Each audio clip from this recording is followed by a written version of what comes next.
کہ جو کوئی مجھے میرے نیک بندوں کو محض اس لیے ستائے گا، اس لیے جیل میں ڈالے گا، محض اس لیے ان پر زیادتی کرے گا کہ وہ میرا نام لیتا ہے، میرے بندوں کو مجھ سے جوڑنے کی کوشش کرتا ہے، تو سن لو میرا اس کے لیے اعلان جنگ ہے، میں اس کے لیے اعلان جنگ کرتا ہوں۔ الحمدللہ رب العالمین والعاقبۃ للمتقین والصلاۃ والسلام علی سید المرسلین، اما بعد۔ قال اللہ تبارک و تعالی فی کلامہ المجید، اعوذ باللہ من الشیطان الرجیم، بسم اللہ الرحمن الرحیم۔ وَكَم مِّن قَرْيَةٍ أَهْلَكْنَاهَا وَهِيَ ظَالِمَةٌ فَهِيَ خَاوِيَةٌ عَلَىٰ عُرُوشِهَا وَبِئْرٍ مُّعَطَّلَةٍ وَقَصْرٍ مَّشِيدٍ۔ صدق اللہ العظیم۔ محترم بزرگوں، عزیز ساتھیوں، لگاتار 2-3 ہفتے آپ حضرات کے سامنے بات آئی تھی جسمانی روحانی طاقت کے حصول کے جو ذرائع ہیں، ان ذرائع کو اختیار کرنے کی، اور اسی طرح صبح سویرے اٹھنے کی جو فضیلتیں ہیں اور اس سے جو انسان کو توانائی حاصل ہوتی ہے، اس تعلق سے بات آئی تھی۔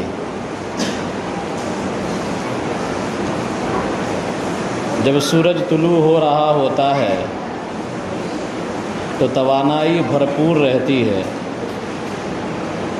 جیسے جیسے سورج چڑھتا ہے تو انسانوں کے اندر بھی توانائی رہتی ہے، بڑھتی ہے، اور جیسے جیسے سورج نصف النہار پر پہنچ کر اور ڈھلنے لگتا ہے تو انسان کی توانائی بھی ڈھلنے لگتی ہے۔ لہذا صبح کے اوقات کو ہر حال میں انسان کو کام میں لانا چاہیے۔ اب تو نظام ہی الٹ گیا ہے، اسلامی نظام ہر کام سویرے کرنے کا ہے، دکانیں کھلیں سویرے کھلے، آدمی کھیت کھلیان جائے سویرے جائے،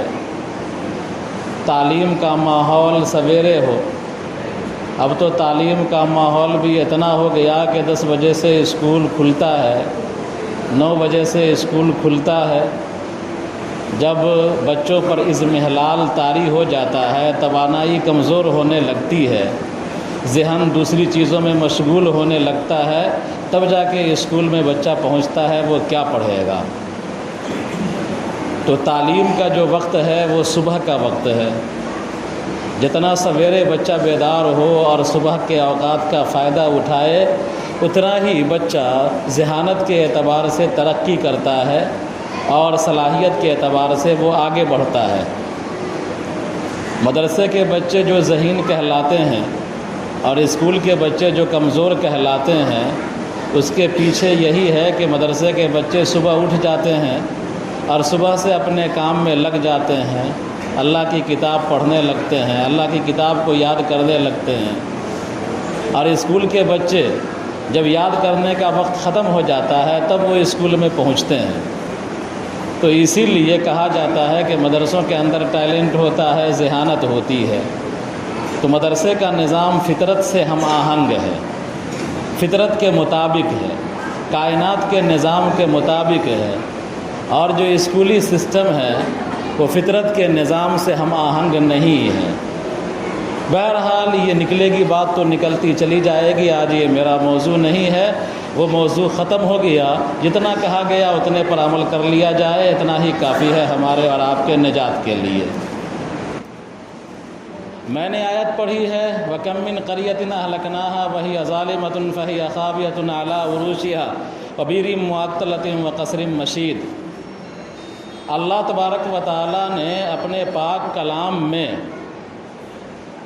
ظلم و جبر کی سخت مذمتیں فرمائی ہیں اور مختلف بستیوں کی ہلاکت کا تذکرہ کیا ہے، مختلف قوموں کی ہلاکتوں کا تذکرہ کیا ہے۔ کم و بیش درجنوں آیات ایسی ہیں جن میں اللہ تبارک و تعالیٰ مختلف بستیوں پر عذاب بھیجنے یا مختلف سلطنتوں کے برباد کرنے کا ذکر کیا ہے، اور ساتھ میں وہاں پر ظالمتن کا لفظ بھی موجود ہے۔ اسی سے انہی آیات سے نتیجہ اخذ کرتے ہوئے حضرت علی رضی اللہ تعالی عنہ ارشاد فرماتے ہیں کہ حکومتیں کفر کے ساتھ چل سکتی ہیں، کتنی بڑی سلطنت ہو، اگر وہ کفر میں ہے، شرک میں ڈوبی ہوئی ہے تو وہ چل سکتی ہے، لیکن ظلم کے ساتھ حکومتیں نہیں چل سکتی۔ ایران کی تاریخ ہم پڑھتے ہیں، ایران ایک زمانے میں سپر پاور تھا، اور 1 سال 2 سال نہیں، ہزاروں سال تک ایران یہ پورے ایشیائی خطے کا سپر مین تھا، روم مغرب کا سپر مین تھا، اور بڑی طاقت تھی روم کی۔ جب تک ان لوگوں نے عدل و انصاف کو تھامے رکھا، عدل و انصاف کرتے رہے، تو ان کی حکومتیں قائم رہی، حالانکہ وہ سب مشرک تھے، وہ سب کافر تھے، وہ سب کے سب مشرک تھے، کوئی اس میں ایمان والا نہ تھا۔ لیکن جب ان لوگوں نے ظلم کو اپنا ہتھیار بنایا اور ظلم کرنے لگے تو وہ سلطنتیں مٹ گئیں، دنیا کے نقشے سے ختم ہو گئیں۔ ایران کا بادشاہ حضور صلی اللہ علیہ وسلم سے کچھ پہلے ہی گزرا تھا، نوشیروان۔ نبی کریم صلی اللہ علیہ وسلم نے اس کے عدل کی تعریف کی، اس کے انصاف کی تعریف کی، اور بلکہ فخر کے طور پر کہا کہ ہمارے زمانے سے قریب گزرا ہے وہ نوشیروان عادل، اس کے نام کے ساتھ ہی عادل لگ گیا، حالانکہ وہ کافر تھا، وہ مشرک تھا۔ اس کا واقعہ بچہ بچہ گلستہ میں پڑھتا ہے کہ جب وہ کہیں شکار گاہ میں گیا شکار کھیلنے کے لیے، تو اس نے ایک جانور کا شکار کیا، ہرن کا کیا یا نیلگائے کا کیا، جس کا بھی کیا، اور سپاہیوں کو کباب بنانے کا حکم دیا، اور وہاں پر نمک تھا نہیں گوشت کھانے کے لیے، کباب میں ڈالنے کے لیے، تو سپاہیوں نے کہا کہ جاتے ہیں بستی سے، بازو کی بستی ہے، وہاں سے نمک لے آتے ہیں۔ تو نوشیروان نے سپاہی کو بلا کر کے کہا کہ ٹھیک ہے تم نمک لانے جا رہے ہو، لیکن یہ معمولی چیز ہے، قیمت دے کر کے لینا، بغیر قیمت کے مت لینا۔ حالانکہ وہ کافر بادشاہ تھا، وہ مشرک بادشاہ تھا، تو اس نے کیا کہا کہ قیمت دے کر کے لینا، بغیر قیمت کے مت لینا، اس لیے کہ وہ جانتا تھا کہ آج اگر یہ رعایا کا سامان بغیر قیمت کے نمک لیتا ہے تو کل اس کا ہاتھ اور کھل جائے گا، تو رعایا کی دیگر اشیاء کو بھی، دیگر چیزوں کو بھی بادشاہ کے نام پر لوٹ کھسوٹ شروع کر دے گا۔ تو اسی لیے سخت تاکید تھی ان کے اندر عدل و انصاف کا دامن تھامنے کی۔ لیکن نوشیروہ کے بعد دوسرا بادشاہ آیا، کسریٰ پرویز آیا، اور جناب نبی کریم صلی اللہ علیہ وسلم نے جب اس کو ہدایت نامہ اور اپنا خط بھیجا، اور اس کسریٰ نے نبی کریم صلی اللہ علیہ وسلم کے خط کی توہین کی، اور اتنی بڑی توہین کی، یہ بہت بڑا ظلم تھا، ایک نبی کے خط کی توہین، یہ بہت بڑا، کائنات کا بہت بڑا ظلم تھا۔ تو جب اس نے نبی کریم صلی اللہ علیہ وسلم کے خط کو لیا اور خط کو پڑھا، اس میں جو ہدایت کی باتیں لکھی ہوئی تھیں، تو اس نے خط کو پرزے کر دیا، ٹکڑے ٹکڑے کر دیا، اور سفیر کو واپس بھگا دیا۔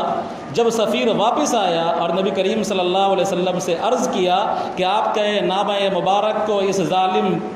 کسریٰ نے پھاڑ دیا ہے، برباد کر دیا ہے، تو نبی کریم صلی اللہ علیہ وسلم نے ارشاد فرمایا کہ جس طرح اس نے خط کو پھاڑا ہے، اسی طرح اس کی سلطنت بھی ٹکڑے ٹکڑے ہو جائے گی۔ حلق کسریٰ لا کسریٰ بعدہ، کہ کسریٰ روم کا امپائر، روم کا بادشاہ ہے، یا ایران کا بادشاہ کسریٰ، یہ ہلاک ہوگا، اس کے بعد پھر کوئی کسریٰ نہیں بنے گا، کوئی بڑا بادشاہ نہیں بنے گا جو ایران کی سلطنت کو سنبھال سکے۔ یہی حال ہوا روم کا بھی، روم کی بڑی سلطنت تھی، اور آپ بھی کیا ہے، یونان و مصر روما سب مٹ گئے جہاں سے آپ سنتے ہیں، تو روم کی بڑی سلطنت تھی۔ تو وہاں کے بادشاہوں نے جب ظلم کو اپنا ہتھیار بنایا، اور ظلم کو جب تک عدل کرتے رہے، رعایا پر حکمرانی کرتے رہے، لیکن جیسے ہی انہوں نے رعایا پر ظلم و ستم کرنا شروع کر دیا، تو ویسے ہی اللہ تبارک و تعالیٰ کا قانون فطرت چینج ہوا ان کے لیے، اور وہ تمام سلطنتیں مٹنے لگیں، روم مٹ گیا۔ ان بادشاہوں میں سے جو روم کے بادشاہ گزرے ہیں، ان بادشاہوں میں سے آپ نے فرعون کا نام سنا ہے، فرعون کی ہلاکت کا واقعہ بھی آپ کے سامنے ہے۔ نمرود کا نام آپ نے سنا ہے، نمرود کی ہلاکت کا واقعہ بھی آپ کے سامنے ہے، شداد کا واقعہ آپ نے سنا ہے، شداد کی ہلاکت کا واقعہ بھی آپ نے سنا ہے، یہ سب آپ کے سامنے ہے۔ یہ کائنات کے بدترین ظالم تھے، لیکن جو سلطنت روما تھی نبی کریم صلی اللہ علیہ وسلم کے زمانے سے پہلے، ان کے بادشاہ نے بھی ظلم کو جب ہتھیار بنایا اور ظلم کرنے لگے تو وہ سلطنتیں بھی مٹ گئیں، تباہ و برباد ہو گئیں۔ روم کا ایک بادشاہ عیسیٰ علیہ السلام سے پہلے ایک محل بناتا ہے، اور محل بنانے کے بعد اپنے محل پر وہ سپاہیوں کو لے کر کے چڑھتا ہے، اور چڑھنے کے بعد دیکھتا ہے دور سے ایک چھوٹا سا چھپر نما مکان نظر آتا ہے۔ وہ بادشاہ پوچھتا ہے کہ یہ کس کا مکان ہے؟ تو سپاہی بتلاتے ہیں کہ کسی غریب کا مکان ہے، غریب بڑھیا کا مکان ہے، وہ اسی مکان میں رہتی ہے، اسی چھپر میں رہتی ہے۔ تو وہ بادشاہ کہتا ہے کہ ارے ہمارے محل کے سامنے یہ چھپر اچھا نہیں لگتا ہے، باہر کے مہمان آئیں گے تو کیا حال ہوگا ہمارا؟ سن لیجئے غور سے، ہمارا آپ کے مکان بھی اگر اچھے ہوتے ہیں اور سامنے کسی کا چھپر ہوتا ہے تو ہم کو برا لگتا ہے کہ ارے ہمارے محل کے سامنے میں اچھا چھپر، کوشش کرتے ہیں کہ کسی طرح دھکا مار کر کے اس کو ہٹا دیا جائے اور اس کی زمین اونے پونے لے لیا جائے، اپنی زمین کو بڑھا دیا جائے۔ ایسا واقعہ بہت ہوتا ہے۔ بہرحال اس بادشاہ نے کہا کہ یہ ہمارے قلعے کے سامنے چھپر یہ زیب نہیں دیتا ہے، اچھا نہیں لگتا ہے۔ سپاہیوں کو حکم دیا کہ جاؤ اور اس چھپر کو جلا دو، یا جاؤ اس چھپر کو گرا دو۔ سپاہی لوگ بادشاہ کے حکم کی تعمیل کرتے ہوئے پہنچے،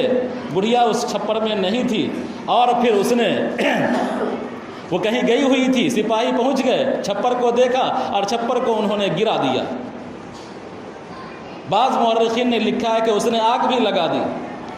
جب بڑھیا آئی کچھ دیر کے بعد تو دیکھا کہ ہمارا چھپر گرا ہوا ہے یا جلا ہوا ہے، تو بڑھیا آسمان کی طرف ہاتھ اٹھائی۔ حالانکہ وہ بڑھیا بھی سچی پکی ایمان والی نہیں تھی، لیکن بے اختیاری کے عالم میں اس نے آسمان کی طرف ہاتھ اٹھایا، اور ہاتھ اٹھا کر کے اس نے کہا کہ اے کائنات کے مالک، جب یہ بادشاہ کے سپاہی ہمارے چھپر کو گرا رہے تھے یا ہمارے چھپر میں آگ لگا رہے تھے، گرچہ میں وہاں پر موجود نہیں تھی، تو تھا وہاں پر موجود، تو دیکھ رہا تھا، تو ان کی حرکات کو سن رہا تھا، تو نے کیسے گوارا کر لیا کہ ہمارا چھپر گر جائے؟ بہرحال کوئی بھی مظلوم ہو جب وہ آہ کرتا ہے تو اللہ تبارک و تعالیٰ اس کی آہ کو فوراً سنتا ہے۔ اس بڑھیے کی آہ عرش سے ٹکرائی، اللہ نے فرشتے کو حکم دیا کہ جاؤ اس بادشاہ کو قلعے سمیت زمین بوس کر دو۔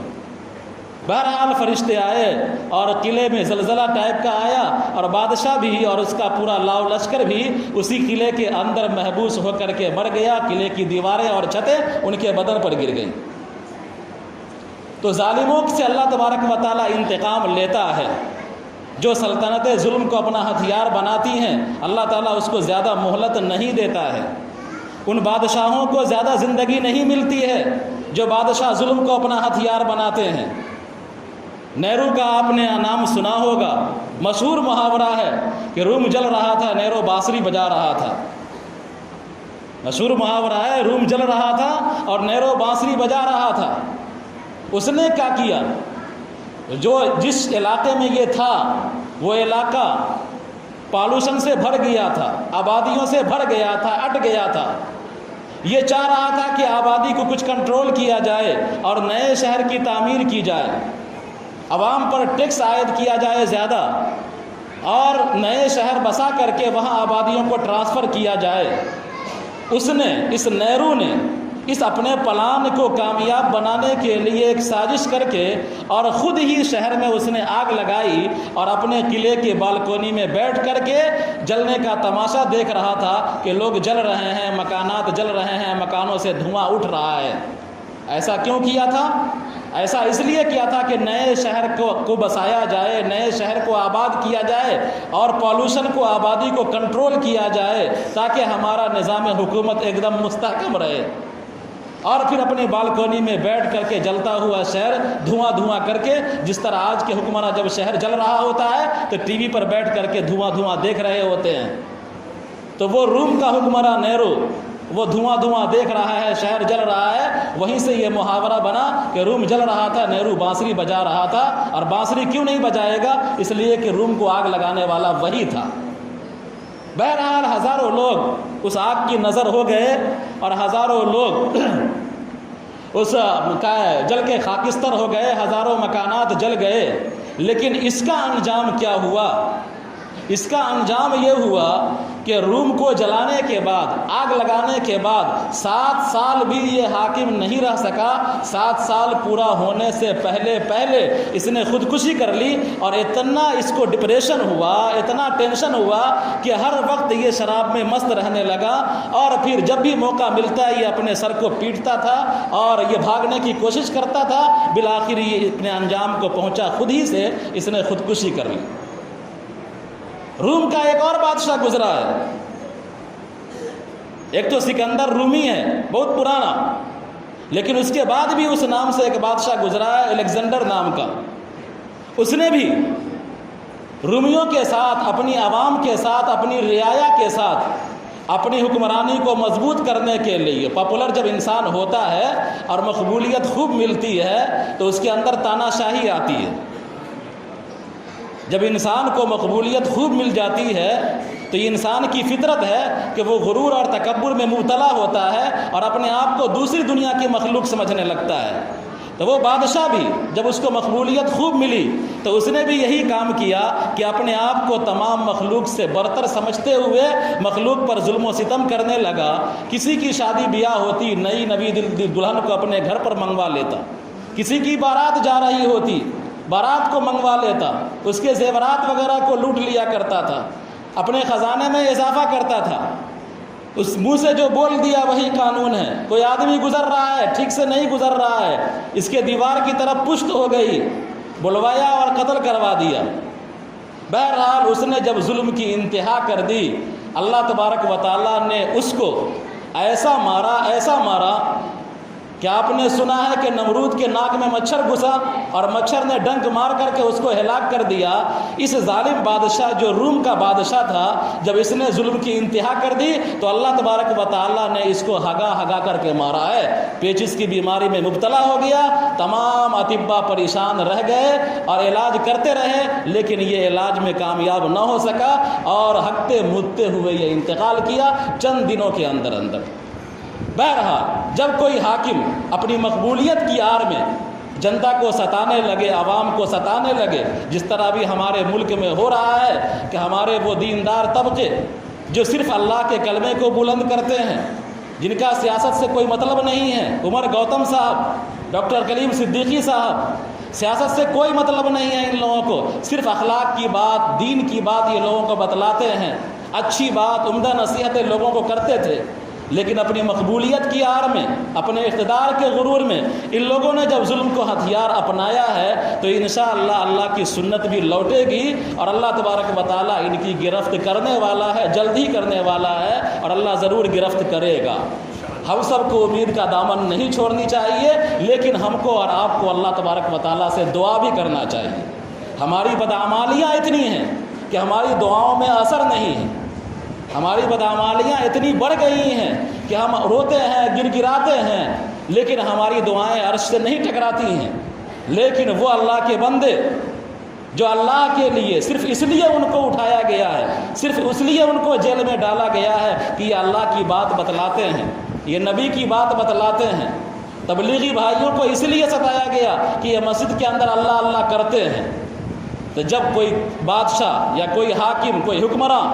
اللہ کے نبیوں کو، اللہ کے ولیوں کو، اللہ کے دوستوں کو محض اس لیے ستاتا ہے کہ یہ اللہ کا نام کیوں لیتے ہیں، اللہ کے کلمے کو بلند کیوں کرتے ہیں۔ ہاں، ہم سے ذاتی دشمنی کسی کی ہو سکتی ہے کہ ہم نے کسی کو کچھ کہہ دیا، وہ ہم کو مارا، یہ الگ معاملہ ہے، لیکن اگر ہم دین کی بات بتلاتے ہیں، اللہ کی بات بتلاتے ہیں، کوئی اللہ کا بندہ اللہ کے بندوں کو اللہ کی طرف بلاتا ہے، کوئی اللہ کا بندہ اچھی بات بتلاتا ہے اور اس کے صرف اعلاء کلمت اللہ کی بنیاد پر اللہ سے بندوں کو جوڑنے کی بنیاد پر اگر کوئی اس پر ظلم کرتا ہے، زیادتی کرتا ہے، تو اللہ تبارک و تعالیٰ نے فرمایا من عاذ لی ولیا فقد آذنتہ بالحرب، کہ جو کوئی مجھے میرے نیک بندوں کو محض اس لیے ستائے گا، اس لیے جیل میں ڈالے گا، محض اس لیے ان پر زیادتی کرے گا کہ وہ میرا نام لیتا ہے، میرے بندوں کو مجھ سے جوڑنے کی کوشش کرتا ہے، تو سن لو میرا اس کے لیے اعلان جنگ ہے، میں اس کے لیے اعلان جنگ کرتا ہوں۔ بہرحال یہ لوگ آگ سے کھیل رہے ہیں، یہ لوگ ایسا کام کر رہے ہیں، خدا کی غیرت کو للکار رہے ہیں۔ ہم اور آپ اگر تھوڑا سدھر گئے اور اپنے اندر تھوڑی تبدیلی پیدا کر لیے اور اللہ کے گھر میں آ کر کے دعائیں کرنے لگے، رات میں رو رو کر کے مانگنے لگے اللہ تبارک و تعالیٰ سے، تو انشاءاللہ اللہ تعالیٰ ان کی سلطنتوں کو، ان کی تمام سازشوں کو اور ان کی تمام تنظیموں کو دھراشاہی کر دے گا، اسی محل کی طرح، اسی بادشاہ کی طرح جس نے کسی جھوپڑی کو اڑا دیا تھا، اللہ تبارک و تعالیٰ نے مکان سمیت ان کو دھسا دیا، ایسی اللہ تبارک و تعالیٰ کی پکڑ ہوگی اور یہ لوگ گرفت میں آئیں گے۔ شرط ہے کہ ہم اور آپ بدلنے کی کوشش کریں، اپنے آپ کو جس دن بدل گئے اللہ کی سنت بھی بدلے گی۔ ربنا تقبل منا انک انت السمیع العلیم۔